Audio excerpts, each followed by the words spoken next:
बताइए कैसे कहें, गाय के कातिल इन्हीं की सरकार में बैठे हुए। आते हैं वर्मा जी, आपके पास आते हैं।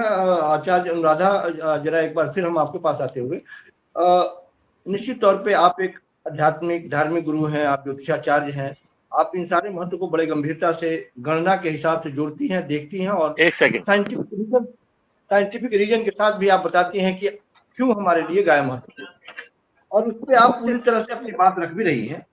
लेकिन गाय को लेकर के केवल और केवल हम सत्ता की प्राप्ति के लिए गाय को लेकर के इस्तेमाल करें, और उससे हम भाषणबाजी करें, उससे राजनीति करें, और सत्ता मिलने के बाद में हम गाय, सबसे ज्यादा शायद आप भी इस बात को लेकर के बहुत दुखी हैं कि ये कौन सा नियम है कि 14 साल के बाद यदि वो दूध देना बंद कर दे तो उसे हम कसाई के हाथों में रख देंगे और अपनी माँ को कसाई के हाथों में बेच देंगे, वो कुर्बानी के लायक हो जाएगी। तभी तो जरूरत होती है। गांव में आप चले जाइए तो गाय जब तक दूध देती है, दूध नहीं देने के बाद में उसकी सेवा की जाती है, गौशालाओं में ईमानदारी से उसकी सेवा की जाती है, तब उसके सेवा का फल आपको मिलता है, पुण्य प्रताप मिलता है। लेकिन यहाँ पे बिल्कुल उसके उलट एक ऐसी सरकार जिसको हम सबसे ज्यादा मजबूत मानते हैं, सबसे ज्यादा धार्मिक मानते हैं, सबसे ज्यादा राम जन्मभूमि में अपनी भूमिका निभाने वाले अपने आप को पुरोधा वो मानते हैं, सबसे ज्यादा हिंदुत्व के संरक्षक वो मानते हैं, उनका ये डिसीजन क्या आपको विचलित नहीं करता गाय के मामले में? इसका मैं एक तरकीब, जी संजीव जी, इसका मैं एक तरकीब दे सकती हूँ कि बिजनेस पॉइंट ऑफ व्यू से मैं अगर देखूं तो बीफ का जो मार्केट है वो ज्यादा उनके हिसाब से प्रॉफिटेबल है। हालांकि 14 इयर्स आफ्टर गाय क्या बोलते हैं दूध देना बंद कर देती है, उसके बाद भी गाय का यूज है इन द फॉर्म ऑफ आपका काउडंग, गौमूत्र जो आज के टाइम पे डायबिटीज वगैरह के मेटाबॉलिज्म इशू जिनको होता है उनको गौमूत्र पिला के आयुर्वेदा में इसका प्रचलन है कि इसको यूज करके लोग ठीक करते हैं और ठीक होते भी हैं। आपका क्या बोलते हैं गाय का घी, बट गौ माता के बहुत सारे ऐसे इस्तेमाल है जिसका बिजनेस बड़ा है नहीं, इतना प्रॉफिटेबल नहीं है जिंदा होके, अनफॉर्चुनेटली जो बीफ हमारे मार्केट में हो रहा है। तभी आप कह सकते हैं कि इसका क्या बोलते हैं पॉलिटिकल व्यू में इसको ऐसे किया जा रहा है। This is what I feel. अगर हम लोग चाहते हैं गौ माता को बचाना, 14 साल के बाद भी गौ माता की जो चीजें जैसे काउडंग हो गया, गौमूत्र हो गया, उनसे अगर चीजों को उसका बिजनेस बहुत बड़ा किया गया तो ये चीजें होनी बंद हो जाएगी। आचार्य अनुराधा, सरकार इस पर क्यों नहीं सोच रही है? सरकार को तो सोचना चाहिए, क्योंकि हम और आप जो सोचते हैं, जो और आप जो चर्चा कर रहे हैं, सरकार तो हमसे 4 कदम आगे होनी चाहिए। तो जिस सरकार के बारे में हम इतना मजबूती से कहते हैं कि वो गौ माता पालक है, वो गौ के लिए संरक्षण कर रही है, क्या उनके जहन में ये बात नहीं आ रही है कि 14 साल के बाद भी हम इनका इस्तेमाल कर सकते हैं, इनका संरक्षण करेंगे, ये हमारे लिए फायदेमंद है, या 14 साल के बाद सीधे स्लॉटर हाउस में भेज दिया जाए कुत्ते के लिए? अच्छा संजीव जी, इसमें मैं आप भी निरुत्तर हो जा रहे हैं और भावुक हो जा रही हैं इस तरह के स्टेटमेंट को सुन के, और इस तरह के सरकार के पॉडकास्ट पे लाइव हूँ, बाद में बात करना। निश्चित तौर पे ये एक मसला ऐसा है, वो भी भावना से जुड़ा हुआ व्यक्ति हो, वो जब हम माँ कहते हैं किसी के साथ जोड़ देते हैं तो निश्चित तौर पे हम भावना हमारी जीत जाती है और भावुक हो भी जाते हैं। लेकिन सरकार का ये कदम दोनों के लिए, हम कहते हैं कि एक तरफ जहाँ मुसलमानों के लिए कि अब कुर्बानी में नहीं कटेगी, उसके लिए जहाँ परेशानी पैदा की आपने, वहीं सबसे ज्यादा हिंदुओं के लिए भी परेशानी पैदा की आपने। उन लगभग 80% बंगाल के उन गौपालकों के लिए भी आपने परेशानी पैदा की। हम देखा है वो वीडियो कि वो नहीं बिकने की वजह से वो रो रहे हैं, और जिनसे लोन लिया है उन्होंने वो गौ को पालने के लिए, वो उनके दरवाजे पे धमक गए हैं उस पैसे के लिए, और चूंकि गाय बिका नहीं, कुर्बानी के लिए कोई खरीदने के लिए है नहीं, सारे मुसलमान मुफ्ती धर्मगुरु भी कह रहे हैं कि नहीं गाय को माता घोषित करो। ये एक अजीब तरह की स्थिति पैदा हो गई है केवल सरकार के इस कदम की वजह। हाँ बोलिए आप। मैं एक पॉइंट में ऐड करना चाहूंगी, बिल्कुल ये बात सुन के बहुत विचलित वाली बात है, बट क्योंकि मैं ज्योतिषी हूँ तो ज्योतिषी एंगल से बात करती हूँ मैं। हमारे में जब भी किसी का शुक्र खराब हो किसी कुंडली में, तो हमारे पास जब आते हैं तो सबसे कम दाम में होने वाला उपाय जो है ना, वो गाय को चारा खिलाना होता है। अब वो गौ माता कितनी भी एज की क्यों ना हो, उनको गाय को चारा खिलाओगे, specially at the time Wednesday, अगर बुधवार को खिलाते हैं, कहते हैं लोन नहीं आता, लोन नहीं चढ़ता है। अगर लोन चढ़ रहा है तो लोन घटने लगता है, बिजनेस नहीं चल रहा तो बिजनेस चलने लगता है। ये महत्व है गौ माता को चारा खिलाने का। तो ऐसा नहीं है कि 14 साल में जैसे हो तो गाय गौ माँ कुछ किसी का बोलते ना कोई काम नहीं है उनका उनका जो वैल्यू है ना, हमारे लोग समझ नहीं पा रहे हैं उसको ढंग से। लोगों ने क्या बोलते हैं उसको, जिया नहीं है उस चीज को। कई लोग बस ऐसे क्लाइंट्स आते हैं जो कि डिप्रेशन का शिकार होते हैं, उनको जब गाय को बोलते हैं गाय को रोज चारा खिलाओ, तो गौ माँ, जैसे माँ प्यार करती है अपने बच्चे को, तो गौ माता हमको वैसे प्यार दे रही होती है, एंड इवेंचुअली उनका डिप्रेशन भी दूर हो रहा होता है। वर्मा जी, अनुराधा आचार्य की बात आप सुन रहे हैं। निश्चित तौर पे वो एक ज्योतिषाचार्य हैं और वो धर्मगुरु हैं, तो उस नजरिए से वो देख रही हैं। लेकिन दूसरा नजरिया एक ये भी है कि हम रिपोर्ट जब देख रहे थे तो देख रहे थे कि गोवा में रोजाना 25 टन गौ मांस की खपत है। वहां 27 विधायक और 15 एमएलए बीजेपी के हैं। वो उसके बगैर जिंदा नहीं रहेंगे। भारतीय जनता पार्टी वहां कुछ नहीं बोलेगी, गोवा में कुछ नहीं बोलेगी, अरुणाचल प्रदेश में कुछ नहीं बोलेगी, नागालैंड में कुछ नहीं बोलेगी। मणिपुर के सीएम एन बीरेन ने सीधा कहा कि हमारे यहाँ मजबूरी है, उसके बगैर हम जिंदा नहीं रह सकते हैं। तो भारतीय जनता पार्टी ये दोहरी, ये दोगली शब्द तो थोड़ा सा ज्यादा हार्ड हो जाएगा, लेकिन ये दोहरी राजनीति करने वाली गाय के नाम पर आखिर क्या कलई खुलती हुई दिखाई दे रही है क्या भारतीय जनता पार्टी की? अब ये कम से कम गाय पे तो राजनीति नहीं कर पाएंगे। वर्मा जी देखिए, मैं ये अनुराधा देसाई मैडम मेरे साथ देश में बहुत सारे चैनलों पर बहुत सारी ज्योतिषाचार्य और ज्योतिषाचार्य बैठते हैं। मैं तो पहली बार मुझे इनके साथ बैठने का सौभाग्य मिला है और इनकी बातें मुझे बहुत अच्छी लगी। ऐसे लोग, जागरूक लोग अगर समाज में कोई बात अपनी कहे तो इससे एक समाज में संदेश, एक मैसेज जाता है। थोड़ा सा ज्योतिष का मुझको भी ज्ञान है। आप बिल्कुल सही कह रही हैं कि अगर शुक्र किसी का खराब हो तो गाय को चारा दीजिए या गाय को आलू दीजिए, या गाय से और भी कनेक्टेड बहुत सारी चीजें, मतलब गाय माता शुक्र का प्रदान नेतृत्व करते हैं। और गाय माता में तो वैसे ही लक्ष्मी, आप ये देखिए कि अगर उसका अंगों का विश्लेषण करा जाए तो उनके जहाँ जो है अपना वो मलमूत्र विसर्जन करती है, लक्ष्मी का व्यास तो वहां पर है गाय माता में। मैंने पढ़ा है इसे, लक्ष्मी का वास तो वहां पर है। मतलब आप समझिए गाय में पूरे के पूरी दुनिया और ब्रह्मांड बसा हुआ है। लेकिन ये सरकार, ये एपिस्टीन फाइल के आरोपी लोग, ये आसाराम बापू के शिष्य, ये ट्रंप के चेले, और इस भारत के साथ इनकी कोई हमदर्दी नहीं है कि भारत माता है, गाय माता है, सनातनी देश है। अभी आपने उदाहरण दिए, मैं अभी एक और उदाहरण दे रहा हूं। इनका एक मिनिस्टर है मुंबई में, आज बड़ा हॉट चर्चा चल रही है उस मंत्री में और एक बीजेपी आरएसएस के, मतलब जो वो इनका मुस्लिम आयोग है वो मुस्लिम है उसमें। वो कहता था कि ईद पर साहब आप कुर्बानी वर्चुअल वो उस पर कर लीजिए जैसे हम टीवी पर और फोनों पे कर लेते हैं, मतलब बकरा ईद पे बकरा मत काटी। राणे और वो दूसरा उनका जो रिजवी है, उसने पता क्या कहा रिजवी ने कि नारायण राणे साहब, आपके फादर राणे जो मंत्री हैं, आपकी बहुत बड़ी मीट की, मच्छी की और बकरे की दुकान है, उससे बेच बेच के आपके बाप मंत्री बन गए।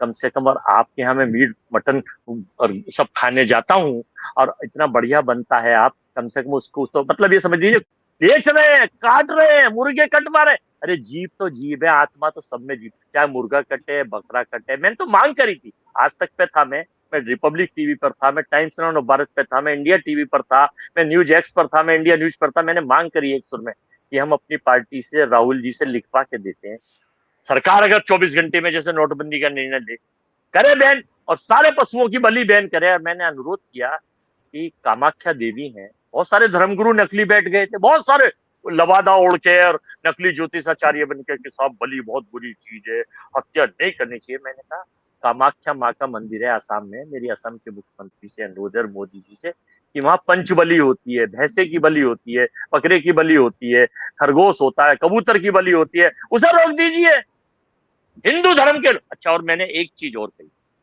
सबसे ज्यादा एनसीआर में आप अपना कैमरा लेके, मैंने ये बात कही टीवी के एंकर को, मैंने अंजना ओम कश्यप को भी कहा कि आप अपने एक एंकर और टीवी की टीम को भेज दीजिए एनसीआर में, गुड़गांव, नोएडा, गाजियाबाद में मुस्लिम होटल और वहां के होटलों पर 95% लोग हिंदू मीट मच्छी बकरा सब खाते हुए मिल जाएंगे। मुसलमान नहीं खाता, आजाद है, वो अपने घर में खाता है। तो इनकी वैसे तो इनको सारी चीजें बढ़ रही है, हिंदू मुस्लिम करते हैं।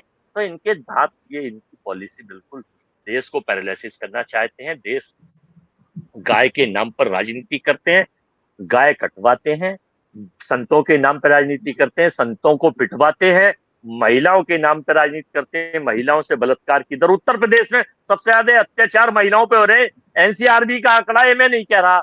और भारत के 10 प्रथम प्रदेश लेके, जैसे महाराष्ट्र, गुजरात, हिमाचल, उत्तराखंड, हरियाणा, बिहार, इन सब में जो अपराध है महिलाओं के ऊपर, इन 10 पहले टॉप पे आते हैं। तो ये इनकी डबल नीति है। सिवाय चंदा लो, धंधा लो, अपने मित्र अडानी को आगे बढ़ाइए, अमेरिका से उसको आवेदन दिलाइए और ट्रंप के आगे सरेंडर हो जाइए और गाय माता के नाम पर राजनीति करिए और सत्ता बनाइए। मेरा अनुरोध इस चैनल से है कि ऐसी युवा आचार्य पुणे आए और अपने पॉडकास्ट के द्वारा, आपके इस चैनल से और अपने द्वारा संदेश भेजें गाय के लिए कि गाय हमारी माता है। और बहुत सही इन्होंने उदाहरण दिया कि अगर माँ हमें 1-2 साल ही तो दूध पिलाती है, उसके बाद क्या उसे हम मार दे, भगा दे, घर से निकाल दे।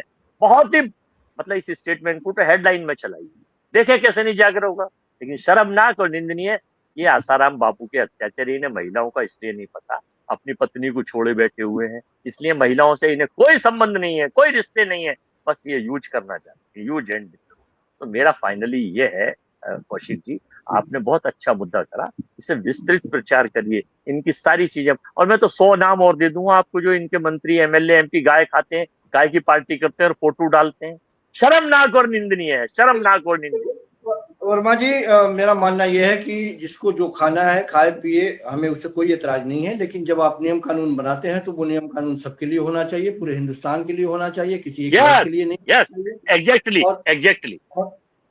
और गौ यदि माता है तो मेरे लिए माता है, यदि आचार्य अनुराधा के लिए माता है, आपके लिए माता है, तो सरकार के लिए भी माता होनी चाहिए। और माता की कोई उम्र नहीं होती, माता की कोई एज नहीं होती।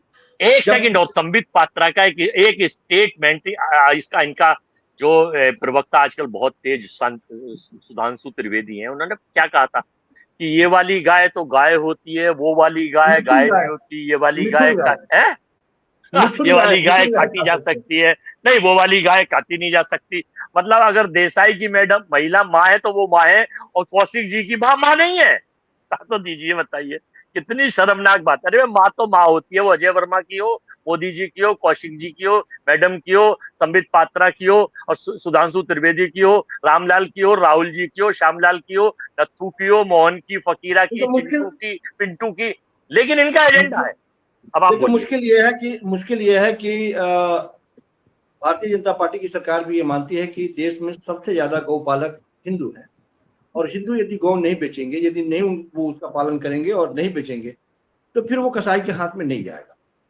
हिंदू यदि अपना स्वाभिमान जगाए और गौ को उस कंडीशन में भी, जिस कंडीशन में हमारी आचार्य अनुराधा बता रही हैं कि वो कोई उम्र की सीमा नहीं होती है, जब आप चाहें उनको खिलाएं, पाले पोसे, और तब तो, और जब वो अस्वस्थ हो और जब वो अपने पैरों पर खड़ा नहीं हो पाए, उस कंडीशन में और उनको उनकी जरूरत होती है।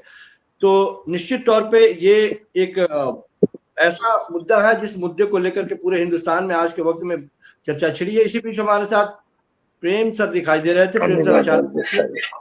प्रेम सर नमस्कार, आप अचानक दिखे सर, बहुत बहुत स्वागत आपका। आवाज यदि आप तक पहुंच रही हो तो हम चाहेंगे कि इस प्रोग्राम को हम चाहेंगे गोपाला आखिरी अपने संबोधन के साथ आप ही खत्म करें सर। देखिए, ये जो मसला जिस पर आप चर्चा कर रहे हैं गंभीर है, और जब पूरा देश किसी बात पर सहमत है कि गौवंश की रक्षा होनी चाहिए, उनको माता का दर्जा मिले, राष्ट्रीय पशु का दर्जा मिले, इसमें मतभेद हो सकते हैं, लेकिन गौवंश की रक्षा पर तो सब पर सहमति बन सकती है। तो जब ये सहमति बन सकती है तो उस राष्ट्रीय राजनीतिक दल के लिए, जो देश की और दुनिया की सबसे बड़ी